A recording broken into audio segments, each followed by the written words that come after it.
to move up the launch before the decision could formally be announced. Requiring a team to accompany him, he invited several friends to join him as his crew. These include, despite his moved-up timetable, Richards once again hit a roadblock when fears over cosmic rays caused the spaceport to scrap his flight. Willing to take the risk, Reed and his crew waited until later that evening to sneak back into the ship and take off before the military could intercept them. Pushing through the Earth's atmosphere, they were immediately struck by a massive cosmic ray storm. Penetrating the hull, it made Richards and his crew too ill to continue the mission. This prompted them to return to Earth by making an emergency crash landing. Surviving the touchdown, they each discovered that the cosmic rays had changed their bodies. Sue found herself able to become invisible and would later develop the ability to create force fields. Ben's skin had become heavy and stone-like, giving him a monstrous appearance and increased strength. Reed's body had become fully elastic, and Johnny gained the ability to burst into flames as well as fly. Realizing that the rays had altered their atomic structures, Reed proposed to the team that they had been given incredible power and should use it to help mankind. Individually, they picked out the superhero names Mr. Fantastic, the Invisible Woman, the Human Torch, and the Thing. Adopting a base of operations within the Baxter Building skyscraper, the team made use of Richard's knowledge of science to create tools to help them. These included special outfits that complemented and adapted with their powers, as well as the flying Fantasticar, which could split apart and be driven by each member individually.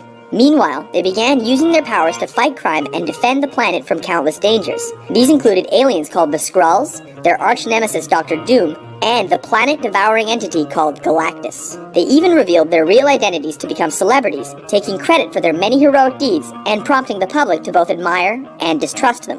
A unique, if lovingly dysfunctional superhero family with an unstable mix of personalities, the Fantastic Four have continued to appear in various media over the years, including crossovers and solo adventures. Your flowers yet, okay? Ben, spin around. Guys.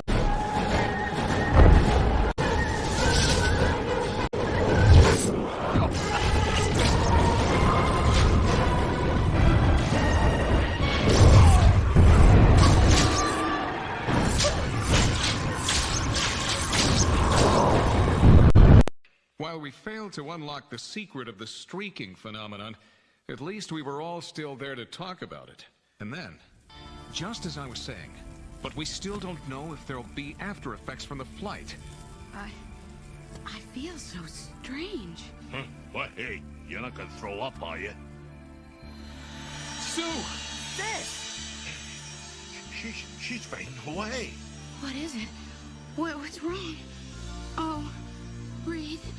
Reed. Sue, speak to us. Reed, what happened to me? The streaking phenomenon must have destabilized the cosmic rays, and they altered your atomic structure, making you invisible.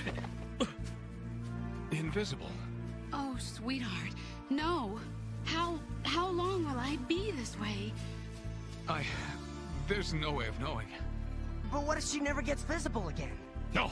Hey, look, everybody. She's coming back. I did it myself. Just by thinking about it.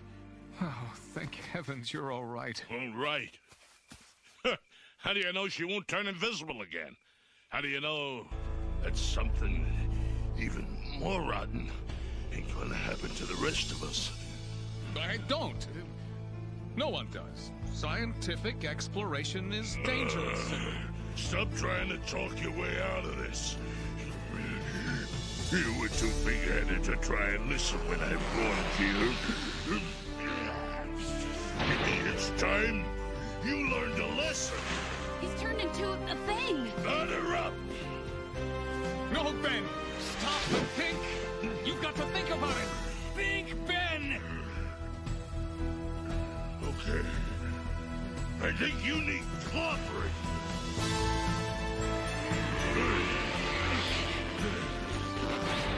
What's with this stretcho jazz? Hey, what's going on? What's happened to us all? Those cosmic rays turned you into monsters. This is making me crazy. I mean, no wonder I've been feeling warm and funny. I'm changed too.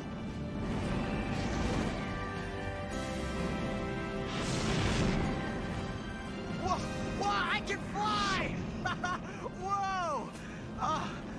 Oh man, that was fantastic.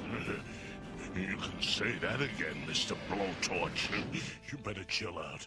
Together, we have more power than 4 beings have ever possessed. Oh, come on. Stand back, folks. Here it comes. I suppose you're gonna give us some sheep dip about using our powers for the good of mankind, right? Right, Ben. Absolutely right. I'm gonna call myself the Human Torch. And I'll be with you as the Invisible Woman. Oh, and maybe you should call yourself Mr. Fantastic. Well, rather presumptuous, but it does have a ring to it. Mr. Fantastic it is. One of us is missing. Ben? I'm in, but I ain't Ben no more. Look, like Sue said, now I'm just a muscle-bound thing. But things weren't easy for us, Dick. Wait till I get my violin before I